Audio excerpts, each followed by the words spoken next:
बिस्मिल्लाहिर्रहमानिर्रहीम। अस्सलाम वालेकुम व्यूवर्स, दिस इज़ आयत जोहर लॉ फाउंडेशन चैनल।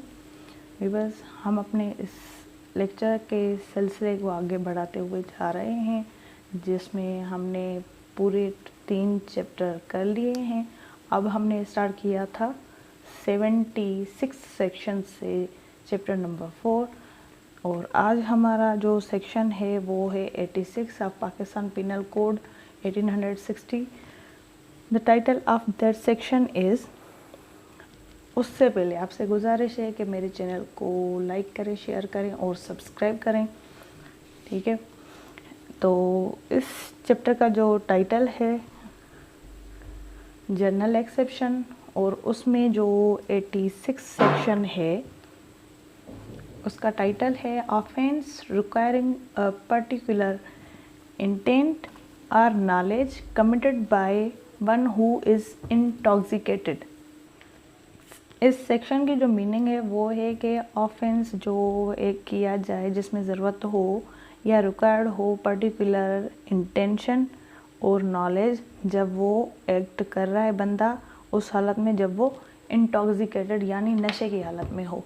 तो इसकी डेफिनेशन को देखते हैं। In cases where an act done is not an offence unless done with a particular knowledge or intent.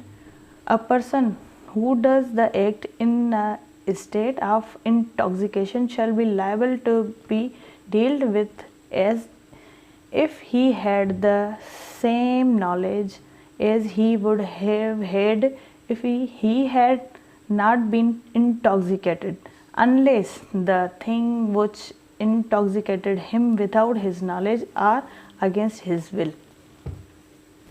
इसकी मीनिंग है कि उन केसेस में जब कोई एक्ट कमिट किया जाए वो ऑफेंस नहीं है तब तक जब वो एक्ट किया जाए विथ पर्टिकुलर नॉलेज के साथ और इंटेंशन के साथ उस इंसान से जो वो एक्ट उस हालत में कर रहा है जब वो नशे की हालत में है, तो वो जो है लायबल है। जैसे उसने ऑफेंस किया है उसको वैसे ही डील किया जाए सेम तरीके से। अगर जब उसके पास वही नॉलेज होगी तो वो यही समझा जाएगा कि वो नशे की हालत में नहीं था, जब तक ये चीज़ क्लियर नहीं हो जाती कि वो नशा जो उसने किया है वो उसकी नॉलेज के बगैर उसको दिया गया और अगेंस्ट हिज विल है। यानी हम इसको ऐसा कह सकते हैं, सेक्शन 85 का कह रहा था ये वाली सिचुएशन कि कोई एक बंदा एक्ट परफॉर्म करे, उससे एक्ट हो जाए तब जब वो नशे की हालत में हो और वो नशा उसकी अगेंस्ट विल में दिया जाए, यानी वो आदी ना हो। लेकिन इसमें कह रहा है कि जो बंदा नशा करता है, खुद नशा करने वाला जो आदी है, ठीक है, इसमें उसकी बात की जा रही है। अब वो नशा करे या ना करे लेकिन उसकी कंडीशन वैसे ही रहती है और उसको पूरी नॉलेज होती है किसी भी एक्ट को परफॉर्म करने की, तो ये ऑफेंस कम समझा ही जाएगा। तब तक नहीं समझा जाएगा जब वो उसकी हालत ऐसी क्रिटिकल हो कि उसको कोई समझ बूझ ना हो। अगर कोई आदी नशे वाला कोई एक्ट ऐसा करता है जो कि क्राइम है बट उसको पूरी नॉलेज भी रहती है और उसकी करने की इंटेंशन भी उसको याद रहती है, पर तब तक जब तक उसकी हालत ऐसी ना हो कि हम उसको समझ ना सकें, जैसे उसकी हालत इतनी गैर हो चुकी हो वो अपने होश हवास खो बैठा हो, वैसे जब उसकी हालत होगी तो फिर कुछ ना कुछ उसको ऐसे जनरल एक्सेप्शन में उसके पास डिफेंस मौजूद है। अदरवाइज़ उसके पास कोई डिफेंस मौजूद नहीं है जो आदी नशे वाला है। इस सेक्शन में यही बता रहा है कि जो नशे का आदी हो और कोई ऐसा एक्ट परफॉर्म करे तो वो उसको वैसे ही समझा जाएगा जैसे ऑफेंडर ही है, बट शर्त ये है कि वो नशा इतना ज़्यादा दिया गया हो उसकी अगेंस्ट विल और उसने इतना ज़्यादा कर लिया हो जो उसने अपने होशोवास खो बैठा और जिसकी वजह से वो कर बैठा। बाकी जो आम तौर से वो करता है तो उसको इसमें डील नहीं किया जाएगा। ये उसके पास डिफेंस नहीं है आदि नशे वाले के लिए, ठीक है। जो मतलब एक हैबिचुअल करता है उसके पास ये डिफेंस नहीं है। हाँ, अगर उसके पास ये डिफेंस तब होगा जब वो अपना होश हवास बिल्कुल अनसाउंडनेस ऑफ माइंड हो जाए, तब उसके पास ये डिफेंस है। अदरवाइज उसके पास ये डिफेंस नहीं है, ठीक है। तो सेक्शन 86 का यही मतलब है। सेक्शन 85 जो था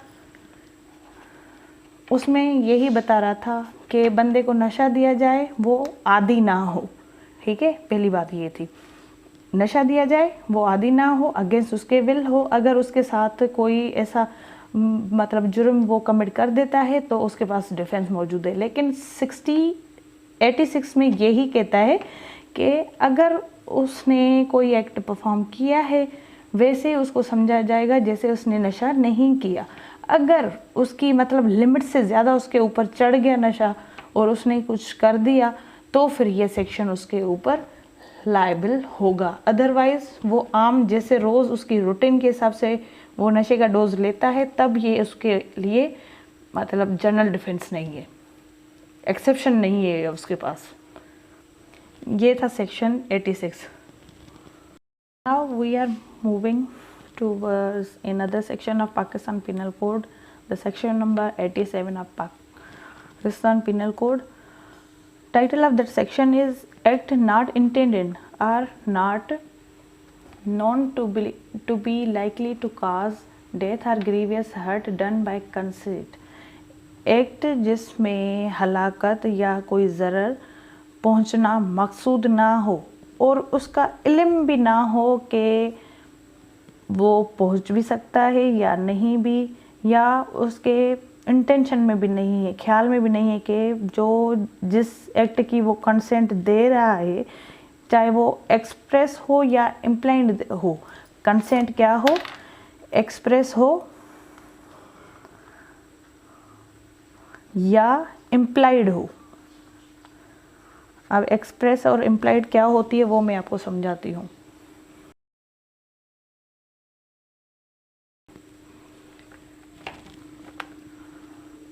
कंसेंट, ठीक है। कंसेंट क्या होती है? रजामंदी, ठीक है। अब ऐसा एक्ट जिसमें रजामंदी दी गई हो, चाहे वो एक्सप्रेस हो या फिर इम्प्लाइड, ठीक है। एक्सप्रेस कौन सी होती है? जो रिटन हो, ठीक है, या फिर आप मुंह से बोल दो, सेइंग, ठीक है। ये जो आप बज़ाहिर उसको बताओ या फिर आप उसको लिख के दो, ये हो गई एक्सप्रेस। नाउ इम्प्लाइड क्या होती है? इम्प्लाइड कंसेंट वो होती है कि एक बंदा काम कर रहा है जिसमें वो आपसे पूछ रहा है कि ये मैं काम करूं, आप ना उसको हाँ बोलते हो ना ही उसको ना बोलते हो, तो वो बंदा उस काम को करने जाता है और आप उसको रोकते भी नहीं हो, तो उसका मतलब ये हुआ कि आपने उसको रजामंदी दी कि वो अंडरस्टूड है, ठीक है। यानी जो भी काम कर रहा है आप उसमें राज़ी हैं, आपकी रजामंदी उसमें शामिल है, ना मना कर रहे आप ना उसमें उसको रोक रहे। अगर आप किसी ऐसे काम को ना करने से रोक रहे हो ना उसके लिए हाँ कर रहे हो, तो अगला बंदा जो करने वाला है वो यही समझाएगा कि आपकी रजामंदी इसमें शामिल है, तो ये इम्प्लाइड है, यानी ना कहे ना लिख के दे। एक्सप्रेस में होता है लिख के दे या फिर मुंह से बोले कि हाँ मैं इस चीज़ को करने के लिए राज़ी हूँ। कंसेंट में ये दो टर्म आपके यूज़ होते हैं हर जगह।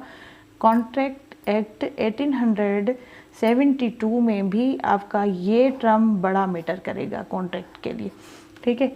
तो ये है इसका असली मतलब, एक्सप्रेस या इम्प्लाइड। तो चाहे वो एक्सप्रेस कंसेंट दे या फिर इम्प्लाइड कंसेंट दे, लेकिन उसको खुद को भी इल्म ना हो और ना ही ये ख्याल करे कि इससे डेथ काज हो सकती है या फिर ग्रीवियस हर्ट उसको पहुंच सकता है, हालांकि पहुंच नहीं भी सकता। ये उसके लिए 87 सेक्शन बता रहा है। नाउ इसकी डेफिनेशन देखते हैं हम।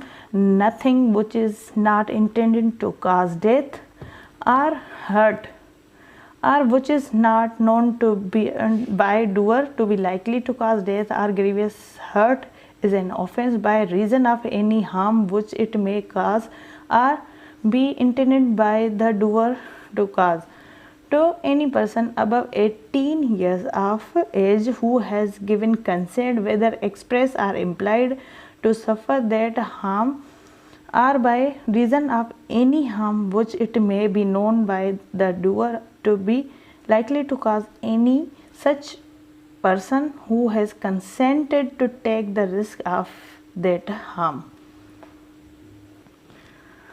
अब इसमें कहता है कि मीनिंग जो इसकी है कि ऐसी कोई भी चीज़ जिसमें ये ख्याल किया जा सके कि उससे डेथ काज होगी या फिर ग्रीवियस हर्ट, वो इंटेंशन में नहीं है, या और जो ऐसा करने वाला उसके इल्म में हो कि इससे डेथ काज हो सकती है या फिर ग्रीवियस हर्ट जो कि एक ऑफेंस है, या फिर किसी वजह से उसको कोई हार्म पहुँचे जो उसको हो सकता है, ठीक है, मे काज उसको हो सकता है, और या ऐसा मतलब उसको ख्याल हो कि जो करने वाला हो उस एक्ट को किसी भी पर्सन के लिए जिसकी एज क्या हो, 18 साल हो, ठीक है, और उस एक्ट को करने के लिए उसने क्या दी है, कंसेंट, ठीक है। ऐसा एक्ट जिसका ये ख्याल हो कि इससे नुकसान हो भी सकता है, नहीं भी हो सकता, ठीक है, और उसको ये ख्याल नहीं है कि इससे क्या काज होगी, डेथ काज हो सकती है या ग्रीवियस हर्ट, या फिर कोई ऐसी वजूहत हैं जो करने वाला हो उसको ये भी ना पता हो कि इससे डेथ काज होगी या उसको ग्रीवियस हर्ट, जो कि एक क्या है, ऑफेंस है। अगर किसी की डेथ काज होगी तो भी ऑफेंस है, अगर किसी को ग्रीवियस हर्ट पहुंचेगा तो भी ऑफेंस है, बट किसी रीज़न से, ठीक है, वो एक्ट हो जाए तो उसके लिए वो इंटेंड किया जाएगा उस डूअर को जिसने उसको पहुंचाने की दूसरे बंदे को क्या दी है, कंसेंट दिए। कंसेंट किसने दिए, जिसकी एज 18 ईयर्स है, ठीक है, चाहे वो consent whether consent is expressed और इम्प्लाइड, ठीक है, जो मैंने ऊपर बात की थी, कंसेंट क्या हो, एक्सप्रेस हो या इम्प्लाइड हो, और उससे सफ़र करे कंसेंट की वजह से उस हार्म को, या फिर किसी रीज़न की वजह से उस हार्म के लिए जो उसको हो सकता है, उसके नॉलेज में हो कि ये डूअर करेगा और उसको काज हो सकती है ऐसे पर्सन से जिसने उसको कंसेंट दी हुई है, जो डेथ है या ग्रीवियस हर्ट है, जिसको उसने कंसेंट दी है और उसने वो रिस्क उठाया है उस हार्म का, ठीक है। तो फर्दर इसकी जब हम इलस्ट्रेशन देखेंगे उसमें आपको क्लियर हो जाएगा। तो वो ऑफेंस उसके लिए नहीं है जिसको उसने कंसेंट लिख के दी ना, कंसेंट लिख के दी, ठीक है। अब खुदा ना खास्ता उस बंदे को ए ने बी को कंसेंट दी कि आप ये काम करो, ठीक है। अब उसमें उसको हर्ट काज हुआ, ठीक है, पहले तो हर्ट उसको काज हुआ, फिर उस हर्ट के नतीजे में उसकी डेथ काज हो गई, बट जो ए था इसने क्या दी थी, कंसेंट दी हुई थी बी को। अब बी के ऊपर इसके हर्ट या डेथ की जो है ना लाइबिलिटी नहीं लग सकती या इसके ऊपर पनिशमेंट इम्पोज नहीं हो सकती, क्योंकि ए ने जो कंसेंट दी थी वो मेजर था, 18 ईयर्स ओल्ड था, ठीक है, और उसने अपनी मर्ज़ी से उसके लिए रजामंदी शो की थी उस एक्ट को करने के लिए। अब उसको भी मतलब जो बी है उसको भी नहीं पता था कि इसकी डेथ काज हो भी सकती है या नहीं भी हो सकती, ठीक है। बेसिकली ये जो सेक्शन है ये हमारे जो खिलाड़ी है ना, प्लेयर्स, उनके लिए ज़्यादातर डील करता है। ठीक है, अब इसकी इलस्ट्रेशन को हम देखते हैं। इलस्ट्रेशन है A and Z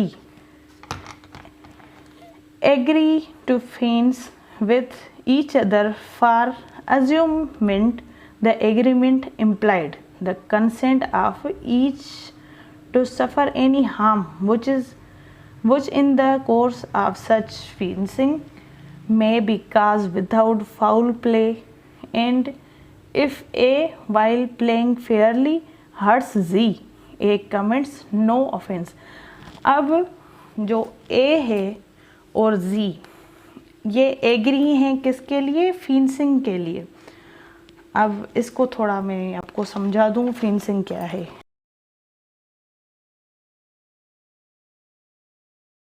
ठीक है, फेंसिंग ये एक स्पोर्ट है आज के दौर के हिसाब से। ठीक है, मॉडर्न दौर में, मॉडर्न पीरियड में ये स्पोर्ट है। बट इससे पहले ये था मिलिट्री ट्रेनिंग। ठीक है, ये पहले थी मिलिट्री ट्रेनिंग, जो सिपाही होते थे ना उनको दी जाती थी फेंसिंग। ये जो फेंसिंग है 6th सेंचुरी में स्टार्ट हुआ एज अ मार्शल आर्ट, यानी जो सिपाही हैं या जो इनके नाइट्स हैं उनको ट्रेनिंग देने के लिए ये फेंसिंग था 6th सेंचुरी में बेजेंटाइन एम्पायर में।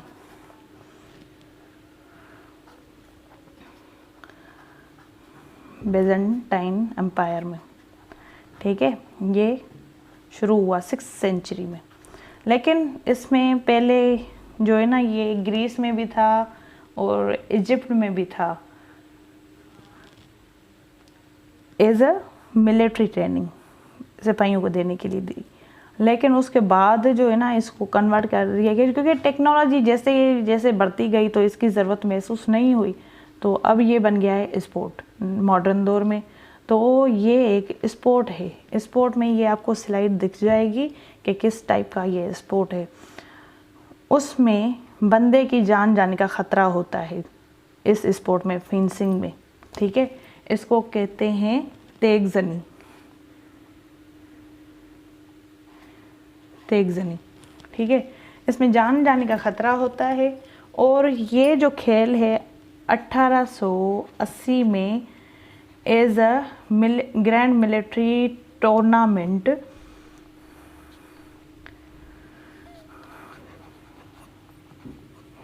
टूर्नामेंट हुआ था लंदन में। ठीक है, 1880 में एज ए स्पोर्ट मिलिट्री। तो ये इसकी थोड़ी हिस्ट्री थी। अब ये जो है ना खेल है फेंसिंग जिसमें जान जाने का ख़तरा होता है या फिर आपको हार्ट काज हो सकता है। आपके एब्डोमेन जो है ना, पेट वाला हिस्सा या सीने वाला हिस्सा, वहाँ पे ये तेग लग सकती है। तो ये उसके हिसाब से कंसेंट देते हैं आज के दौर में। ठीक है, ए और जी जो एग्री हैं फेंसिंग के लिए इस नीयत से कि वो उसको खेलेंगे। ठीक है, एक दूसरे के साथ लड़ने के लिए। बट उन्होंने जो एग्रीमेंट किया था वो इम्प्लाइड था, दोनों की कंसेंट मौजूद थी। अब कोई भी उससे हार्म करता है या फिर उसमें कुछ ऐसा कुछ हो जाता है फेंसिंग में, तो किसी भी फाउल प्ले के अलावा, ठीक है, अगर ए जो है वो अच्छे तरीके से खेलता है और काज कर देता है हर्ट जी को, ठीक है, तो ए ने इसमें कोई ऑफेंस नहीं किया। ठीक है, इसका मतलब यही है कि ए और जी खेल रहे थे इस फेंसिंग का प्ले को और दोनों ने इम्प्लाइड कंसेंट दी थी। अब किसी वजह से उनमें से किसी एक को चोट लग जाती है तो ए जो है बाउंड नहीं है जी के हर्ट के लिए, क्योंकि दोनों ने क्या दी थी? कंसेंट दी थी। ठीक है, ये इस सेक्शन का मतलब है। ये खास करके प्लेयर्स के लिए है। अब बॉक्सिंग खेलते हैं, उसमें कोई भी कहीं के भी चोट लग सकती है बंदे को, तो क्या वो उस पे जो इनका कोच है उन पे केस कर दें? ऐसा नहीं होता। ये पर्टिकुलर सेक्शन जो है ना प्लेयर्स के लिए ही बनाया गया कि अगर कोई प्लेयर को कोई नुकसान हो जाता है और उसकी डेथ काज हो सकती है, क्योंकि कुछ साल पहले जो ऑस्ट्रेलियन क्रिकेट टीम में एक बंदा था, उसको बॉल लगी थी जिसकी डेथ काज हो गई थी, तो उसके वर्षा क्या उस टीम पे जो उनकी अपनी कंट्री की है उस पे केस कर दें? ऐसा नहीं है। तो ये सेक्शन उसको ही डील करता है, ठीक है, क्योंकि वो जानता है कि खेल में कुछ भी हो सकता है, कोई हर्ट लग सकता है। ऐसे ही आम तरह से ही बंदा खेले, उछल कूद करते हैं, उनको चोट लग जाती है, तो क्या उन पे भी केस किया जाए? नहीं, खेल का ये रूल है, ऐसा कुछ भी नहीं होता। अब इसमें एक जो है ना लीगल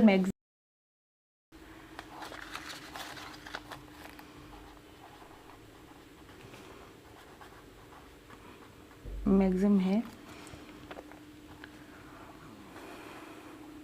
वॉलंटी नॉन फिट इंजूरिया। इस कंसेंट के हिसाब से ही, जो ये कंसेंट है ना इसके हिसाब से है। लैटिन टर्म इसका यूज़ हुआ है, तो इसमें कहता है he who consents suffers no injury, ठीक है, कि जिस बंदे ने किसी काम को करने की कंसेंट दी और उसमें उसको इंजरी कॉज हो गई तो उसको इंजरी नहीं समझा जाएगा। ये एक लीगल मैक्सिम है, ठीक है। इस सेक्शन को डील करते हुए ये कंसेंट के हिसाब से इसको मुझे याद आ गया, तो फिर मैंने आपको बता दिया कि किसी भी एक्ट को करने के लिए अगर आप अपनी कंसेंट देते हैं और इंजरी काज हो जाती है, तो जो इंजरी काज होगी तो उसमें अगले बंदे की कोई भी ऊपर लायबिलिटी नहीं होगी, क्योंकि आपने उसको कंसेंट दी थी, ठीक है। ये था section 87। Now we are moving towards section 88 of Pakistan penal code, जिसका टाइटल है act not intended to cause death done by consent in good faith for persons benefit. ऐसा एक्ट जो ये इंटेंट नहीं कर सकता किसी बंदे की डेथ और वो किया जाए कंसेंट से, बट उसकी नीयत क्या हो, नेक नियति हो किसी भी पर्सन को फ़ायदा पहुंचाने के लिए, ठीक है। ऐसा एक्ट किया जाए जिसमें आपकी नीयत ये हो कि वो एक्ट करने से उस बंदे को बेनिफिट हो सकता है। अब उसकी डेथ इंटेंट वो नहीं कर रहा, ठीक है, ये उसके गुड फेथ में काम कर रहा है। तो इसकी डेफिनेशन को देखते हैं हम। Nothing which is not intended to cause death is an offense by reason of any harm which it may be caused or to be intended by the doer to cause or be known by the doer to be likely to cause to any person whose benefit it is done in good faith and who has given a consent, whether express or implied, to suffer that harm or take the risk of that harm। अब इसके सीधे सीधे मतलब ये है कि किसी बंदे की डेथ इंटेंट नहीं की जा रही, जो कि एक ऑफेंस है, पर किसी रीज़न से उसको वो हार्म होता है या फिर हो सकता है कि उसको वो हार्म हो जाए उस डूअर को करने की वजह से, ठीक है, जो उसने किया उस, बट उसको ये भी इल्म हो जो जिसको जो कर रहा है ये एक्ट कि इससे काज हो सकती है उस बंदे की डेथ, पर शर्त ये हो कि उस बंदे को करने के लिए, उस काम को करने के लिए कि उसको ये पता हो कि ये उसके बेनिफिट में है, यानी फ़ायदे में है, ठीक है। और वो जब ये काम कर रहा है तो उसकी नीयत ये हो कि वो नेक नियति से कर रहा है, ठीक है, नेक नियति से, गुड फेथ में, नेक नियति से, उसके दिल में कोई और बात ना हो और उसमें ये हो कि उसको कंसेंट दी जाए, ठीक है। कंसेंट कौन सी हो, एक्सप्रेस हो या इम्प्लाइड हो कि वो सफ़र कर सकता है ऐसा कोई हार्म जिसके लिए वो रिस्क ले रहा है इस हार्म को करने की, ठीक है। किसी बंदे को वो नुकसान दे रहा है, नुकसान नहीं, वो जो कि उसके एक्ट कर रहा है जो कि उसके फ़ायदे के लिए, अगर उसको नुकसान हो सकता है और जिससे उसकी डेथ काज हो जाती है, ठीक है। बट शर्त ये है कि पहले तो उसकी डेथ का इंटेंशन नहीं रखना, ये सोचना है कि कंसेंट जो मैं ले रहा हूँ वो गुड फेथ में है और उस बंदे के, अगले बंदे की बेनिफिट के लिए है। अब इसकी इलस्ट्रेशन को देखते हैं। इलस्ट्रेशन है अ सर्जन, ठीक है।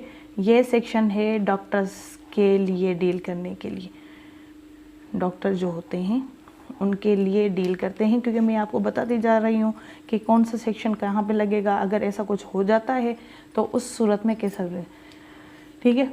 A surgeon knowing that a particular operation is likely to cause of death of Z who suffers under the painful complaint but not intending to cause Z's death and intending in good faith Z's benefit, performing that operation on Z with Z's consent, A has committed no offense।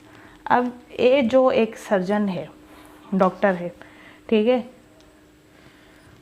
उसको पता है कि इसके benefit के लिए जो इसने तकलीफ़ की, दुहाई दी है और मतलब तकलीफ़ अपनी बताई है, उसको ये पता है कि उसके लिए ये पर्टिकुलर ऑपरेशन करना ज़रूरी है, इसके फ़ायदे में है, ना कि इसके नुकसान में है कि जी की डेथ हो जाए। और वो इंटेंडिंग करता है क्या, गुड फेथ में, कि ये जी का फ़ायदा है और वो परफॉर्म कर देता है वो ऑपरेशन किसकी मर्ज़ी से, जी की मर्ज़ी से। अब वो खुदा न खासा अगर जी की मौत हो भी जाती है ना, तो ए ने कोई ऑफेंस कमिट नहीं किया, बट शर्त ये है कि उसके ऊपर अगर जी की डेथ कॉज हो गई तो डॉक्टर की ये जो गुड फेथ वाली नीयत है ना, ये देखी जाएगी कि इधर इसने उसके भले के लिए वो ऑपरेशन किया था या मिसगाइड किया था या ओमिशन की थी, ठीक है। अगर ऐसा कोई केस होता है तो ठीक है, अदरवाइज़ ऐसा कुछ भी नहीं होगा, क्योंकि डॉक्टर्स जो होते हैं हमारे फ़ायदे के लिए काम करते हैं। बट कहीं कहीं पे केसेस बन जाते हैं डॉक्टरों के ख़िलाफ़, तो ये सेक्शन उनको डील करेगा और जनरल एक्सेप्शन में ये मौजूद है, सेक्शन 88, ठीक है। Now section 89, act done in good faith, benefit of child or insane person by consent of the guardian.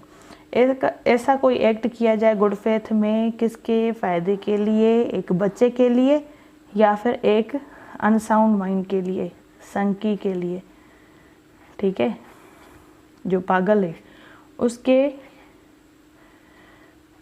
फ़ायदे के लिए, चाहे वो कंसेंट वो बच्चा खुद दे, इंसेन तो नहीं दे सकता, बच्चा खुद दे या इंसेन के गार्जियन दे, या फिर बच्चा खुद ना दे उसके वालिदैन दें, कोई बड़ा दे, ठीक है, उसको करने के लिए ये भी डॉक्टर वाले से ही डील करता है, ठीक है।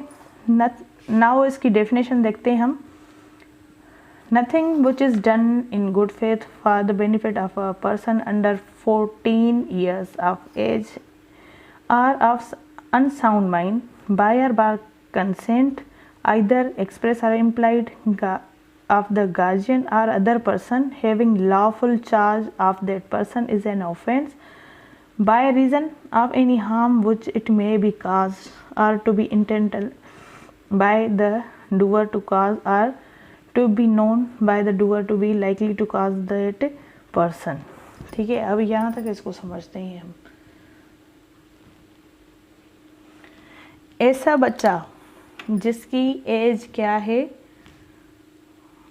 अंडर 14 हो, ठीक है, 14 के बीच में उसकी एज है, मतलब 14 क्रॉस नहीं है, 14 के अंदर ही उसकी एज है।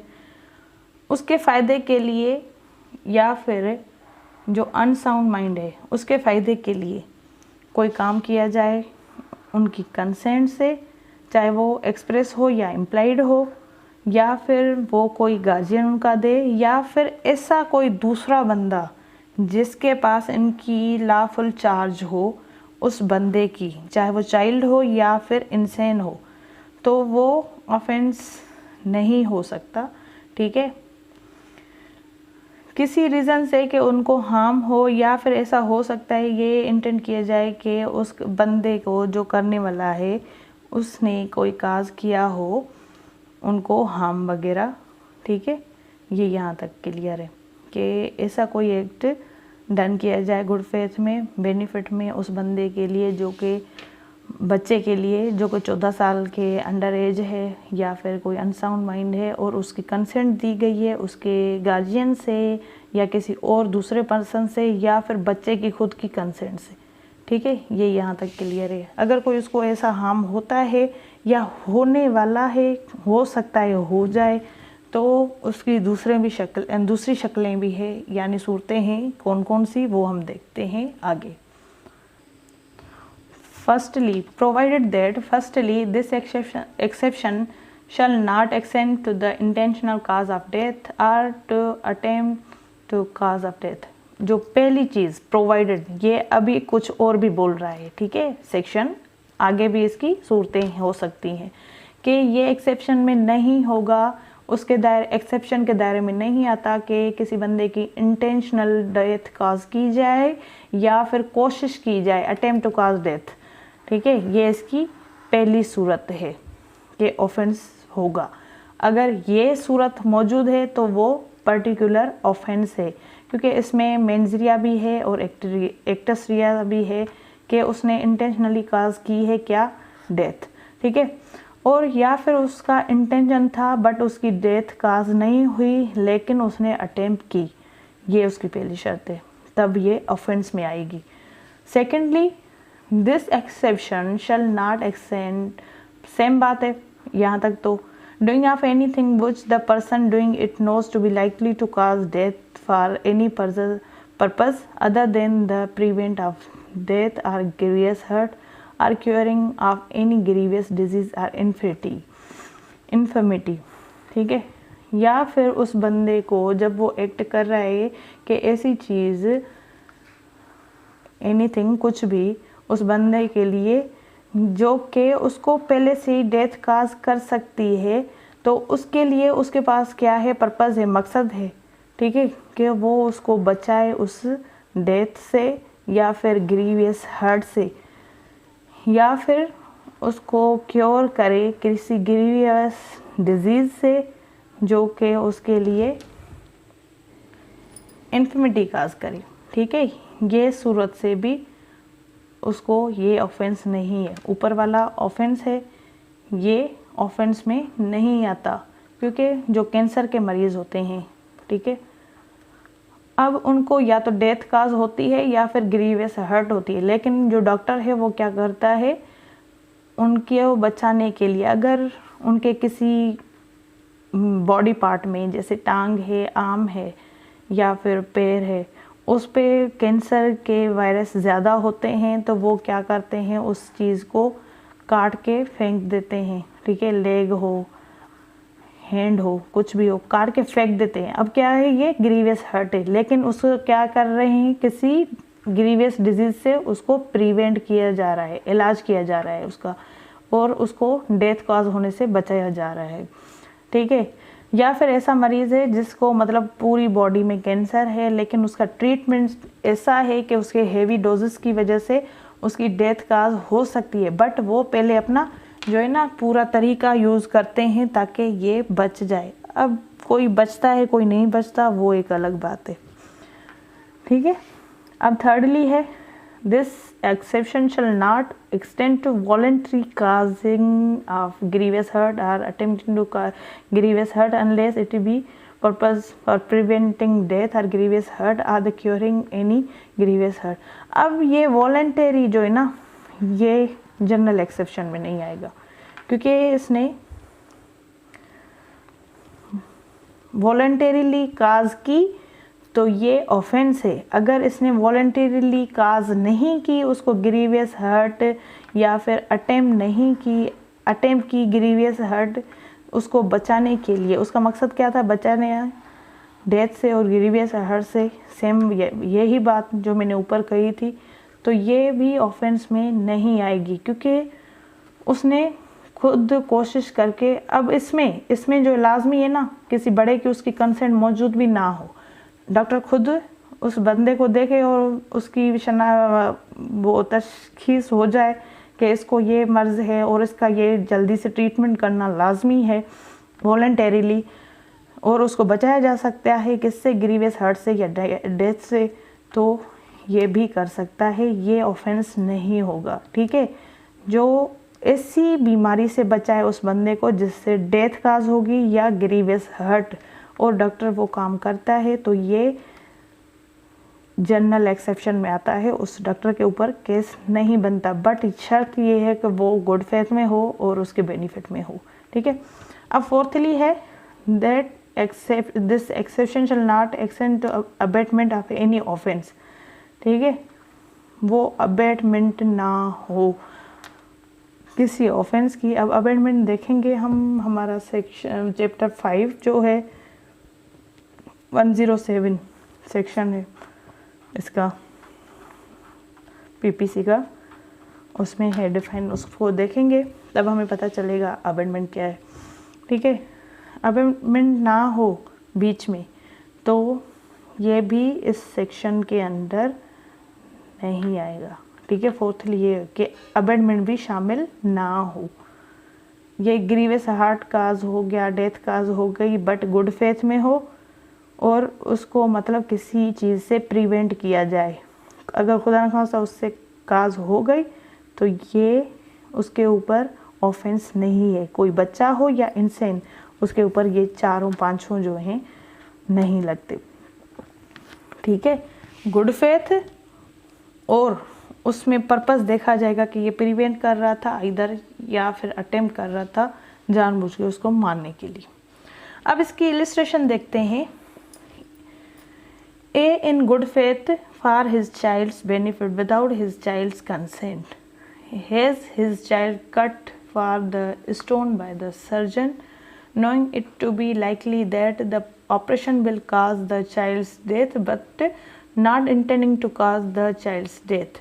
A is within the exception in as much as his object was cure of the child.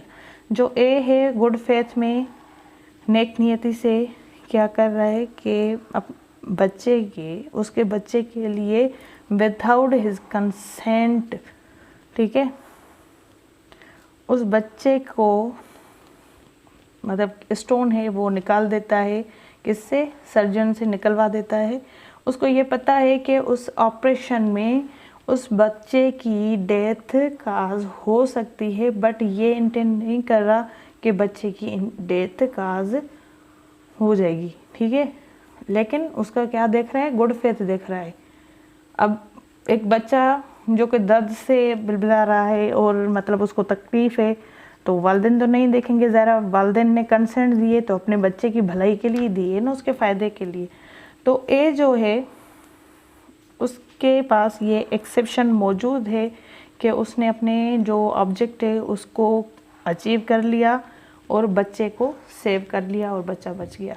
ठीक है, ये था सेक्शन 89 के कंसेंट दी जाए ऐसे बंदे के लिए जो एक बच्चा हो 14 साल की उम्र के अंडर और एक इंसान हो जिसको ये समझ नहीं है कि मेरे फ़ायदे में क्या है और मेरे नुकसान में क्या है, लेकिन वो इन सूरतों में आते हैं। तो अगर उनकी डेथ काज हो जाती है या फिर ग्रीवियस हर्ट, बट उस अगले बंदे के एक्ट करने की ये चेक की जाएगी गुड फेथ और उसके बेनिफिट को। ठीक है, ये सेक्शन था 89। Thank you so much. अल्लाह हाफिज़। प्लीज़